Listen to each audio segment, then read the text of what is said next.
హైవేలపై మరమ్మతులు త్వరలోనే ప్రారంభమవుతాయని చెప్పారు ఎంపీ దగ్గుబాటి పురంధేశ్వరి. రాజమండ్రి మోరంపూడి ఫ్లైఓవర్ నిర్మాణాన్ని మాజీ ఎంపీ మురళీమోహన్తో కలిసి ఆమె పరిశీలించారు. ఈ ఫ్లైఓవర్ నిర్మాణానికి కేంద్రం 100 కోట్లు ఖర్చు పెడుతుందన్నారు.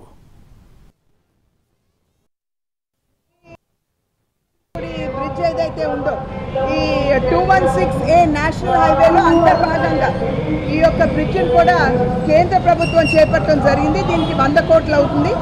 ఈ బ్రిడ్జి యొక్క పనులు ఆగస్టు 15 కల్లా ఈ బ్రిడ్జిని ప్రారంభోత్సవం చేసుకోవచ్చు అని చెప్పి పీడీ గారు చెప్పారు. ఇంకొక నెల 15 రోజుల తర్వాత సర్వీస్ రోజు కూడా క్లియర్ అయిపోతాయి. ఇక్కడ ఉన్నటువంటి ట్రాఫిక్ సమస్యకి ఇది ఒక మంచి పరిష్కారం. అతి గొప్ప ఆర్థిక శక్తిగా భారతదేశాన్ని మనం మలుచుకోవాలంటే మౌలిక వస్తువులు చాలా అవసరం. రోడ్లు కావచ్చు, పోర్ట్లు కావచ్చు, ఎయిర్పోర్ట్లు కావచ్చు, రైల్వేస్ కావచ్చు. నరేంద్ర మోడీ గారు ప్రధానిగా, నితిన్ గడ్కరీ గారు రైల్వేస్ అండ్ ట్రాన్స్పోర్ట్ మినిస్టర్గా బాధ్యతలు చేపట్టిన తర్వాత రోజుకి 30